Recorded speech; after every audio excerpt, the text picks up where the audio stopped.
Guys ever play golf and you hit your tee ball into the woods and you knock it out,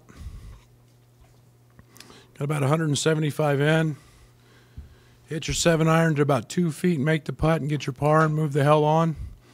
That's what today was.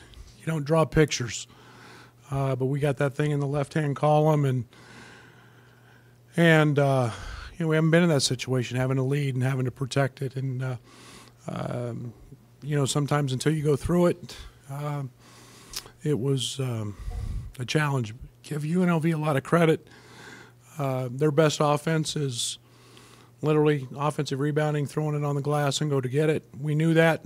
They're plus 11 in their wins, and something we didn't handle really all day. But really proud of Samba. I think we saw a little bit about what he can do and can grow into. Really proud of Dre. You get that kind of production off your bench.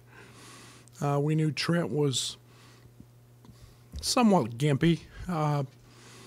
We did nothing on Thursday. We just had a slight walkthrough on Friday. We were tired basketball team coming back after Ohio State, but we found a way. We got it in the left-hand column. Times we ran good offense. Sometimes we were a little too unselfish, but win's a win. Wish UNLV the best, and not very often do you turn it over 20 times and give up 20 offensive rebounds and win, but we found a way today. Brad, common wisdom was that Samba was going to redshirt, and then he played in a game, and today he looked like a basketball player. At what point did he start looking like he knew what he was doing to you? Well, I've never thought 1 second about redshirting him. I think that it's to his credit he's kept working. I felt good about the matchup today. They have a tremendous runner at the 5 spot, and I felt he could negate that. He's been better in practice. He did a great job in the first half protecting the rim, which was very nice to see. But he's been better in practice, and he's been putting things together in practice. And it's not just, stop and coach it, and then he does it. It's reactionary stuff, and so that's made me feel better. And we knew they would hedge ball screens on our guards, and him getting to the rim, we felt like we could get a couple easy baskets, and we did that early. And then we kind of quit looking for him. Brad, was Adonis available, or was this just a matchup thing? And what does Samba give you when he is on the court? Well, yeah, I mean, AD's fine, and it was a kid that for them that just runs like crazy. He's a motored up young man, and to see his improvement really, he sat behind their big kid last year, McCoy, and to see his improvement. Excites me about what the future can hold for Samba, but it's more matchup than anything, and I think Adonis has matchups that become a little more challenging, and yet he's been practicing well and doing some good things as well. Oh, Samba, I mean, gives us rim protection. He gives us a runner. I think we've feel comfortable with him rim rolling and finishing. Now, I will say I was shocked as heck to see him fake the handoff in the pinch post, turn down the lane. I mean, that's usually something Georgie does. But, that's a basketball read. That's a read that and he made the right one. So, gosh, maybe we're developing an offensive threat there. But, yeah, he can give us a lot of things. Coach, 14-point lead in the second half, down to one possession. I asked Kipper when he was here earlier about that stretch, and he thought his answer was that he thought the team really grew up in that stretch. Is that your same impression, or not really? I don't know. You have to take charge in those moments. You have to have somebody to take charge. I thought Dre did that for the most part, and again. there was a timeout. He made a bad play. He drove it and threw it to Georgie at 2 feet, and they blocked a shot with no time hardly off the clock. Dre was in the timeout huddle, accepting that. My fault. You've got to want the ball in those situations. You've got to know when you're going to get fouled. I thought Georgie was tremendous in that sequence. He gives us another ball handler. They didn't guard him. Stepped up and made both free throws. We experienced that last year, and I do think we may have grown up this year and found Dre and Io and Georgie were comfortable. Kip put Trent in a really, really bad spot. Nobody was guarding Kip.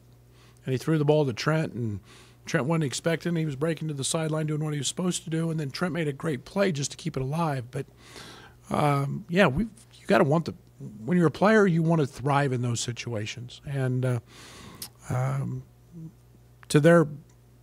that's my fault. We got to do a better job. We haven't worked on it enough, and I've got to help them there. So you said you were surprised when Samba faked the handoff. What does that kind of say about his basketball IQ and how that's starting to develop for him? I think it's probably that he's paying attention in practice, that he's starting to know what to look for. And, one of the best things we do is what we call the two-man game off the backside of that. And teams, we haven't been as efficient in it this year as we have been. And one of the things that's happened is you got to make that read. And when the defense jumps outside the paint to help on the handoff, you got to be able to fake that handoff and turn to the middle. And that's what's there is a dunk. And we've got to continue to read that and add that piece of the puzzle to that part of what we do offensively. So I'm ecstatic with him doing that. It's a really good field play, and hopefully he'll continue to grow in that area. Brad, you talked about Andres Feliz. Just how do you feel his role is starting to fill in? I mean, now he's playing with two other kind of lead guards. What have you seen kind of development-wise from him? Yeah, I had a long talk with Dre after we got back, and it's his maturity and his experience we need. And yet, the thing that I'm probably as happy about, you guys all worry about who I start. You get that production from him off the bench and Samba off the bench, that's a really good day off your bench. And that's productivity, and that's a great feeling as a coach. I told him his minutes weren't going to change. And then, he tries so hard to do what I ask and to do what needs to be done to win. And yet he's having to change one of his strengths, which is getting the ball to the rim and scoring. And he's had a few blocked and so on and so forth. Today, he got it there, made the right plays, and he also sprayed it. And drew the defense and made a lot of really good passes. We probably overdid it some, but in his case, I mean, he's so efficient. He's a very, very good mid-range shooter. He's going to make an occasional three. But I thought today he just did everything that we needed to do and looked like a veteran player who's a lead guard and been in those shoes before. Given the way the last 3 games have gone, did you guys feel like you needed this win maybe more so than some of the previous games this season? And is it kind of like a shooting slump when you get one, you feel like maybe they can start going from there? Well, I told our team this today at shoot around, and I think one of the great things about this game is the feeling you have in a locker room after, and it's kind of the champions locker room. Those feelings are so powerful, and we can say what we want about the Mississippi Valley State when we were dead to the world that day, and we were just kind of blah after the game, and winning is not easy. And yet you've got to have those emotions in a locker room that you're proud of and that you feel that. And everything else, everything you do, practice, off the court, academically, puts you in a position to enjoy those moments in the locker room. So today was big. That was an excited locker room. And, you can never take winning for granted. It's hard. And when you've been in the grind that we've been in, and very few teams have this year nationally. when you've been in that grind, we've had to overcome some things, and adversity-wise and challenges. But I'm ecstatic for our young men that was a happy locker room. Hopefully, that continues. We can continue to, and we needed a hard game. We needed to get. We didn't need a Mississippi Valley State or the Evansville game where it was a blowout. We needed a hard game to figure some things out, and I'm ecstatic for that locker room. Coach, you talked about the need for confidence. Know that you like swagger. With that in mind, were you cool with the Samba finger wag? Wow, that was big time. That was big time. And I mean that's fun. I mean, it's some people look at that stuff as taunting or whatever, and I think one of the dumbest rules we have is letting kids not enjoy moments on the bench, and that's probably 40 times a game we get people telling us to sit down. The game's about enthusiasm, it's about energy, it's about fun, and kids enjoying those moments. And that little moment was pretty cool. I'm happy for him. Well, Coach, you mentioned the grind. Now you're not in the grind. Now you got a week in the game. How much are you looking forward to this, and what can you guys do over the next couple of weeks? Add a lot. Add some things. Work on late game situations. Have days where, we played zone the last 4 possessions of the game, whatever. We haven't spent a whole lot of time working in late game situations and coverages, and you've got to work on those late game secondary defense. You've got to work on side out of bounds, full court. You've got to work on those things, and yet we've been in a lot of game preparation. We try to sprinkle in one thing a day. Now we can really start to add some things to spread because we are getting a little blah. So we've got to add some variety. But I'm just excited we can get back to the basic fundamentals and actually practice and really work on cleaning blockouts out and some of those things. Back here. Coach, you were able to hold UNLV under 35% shooting. What was the biggest difference for you guys defensively today, do you think? Well, I thought we did a very good job for the most part of keeping them out of the paint. Now, they got it in the paint in the first half. We did a very good job of contesting without fouling, much better. I think the only one that had a few reach-in fouls today were Kipper. I think all 3 of his early were reaches, but we made him finish over a contested hand. And then I thought we didn't give them easy baskets in transition. There were a couple, but I thought we did a much better job of transitioning back defensively. And again, getting matched up, and that's been something that at times has been a pain for us.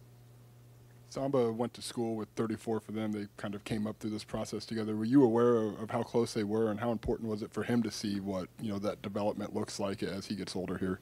One of the assistant coaches at UNLV, Joe Esposito. I've known Joe forever, and was many years with Tubby, and Tubby Smith, and in talking, he just rants and raves about that young man and how hard he works, and he lives in the gym, and some of those same things are happening with Samba. He's growing into a work habit and a work ethic, and those type of relationships can benefit him equally as well. And to see how much that young man's improved from a year ago. Now he went against a pro, and Brandon McCoy, who declared, went against him every day. So, but to have those relationships and be able to talk about what each other's doing, that can really benefit Samba. Rob? Would you like to talk about the reunion and Coach Henson, and will the team have an opportunity to visit with any of Yeah, those they're people? back there now.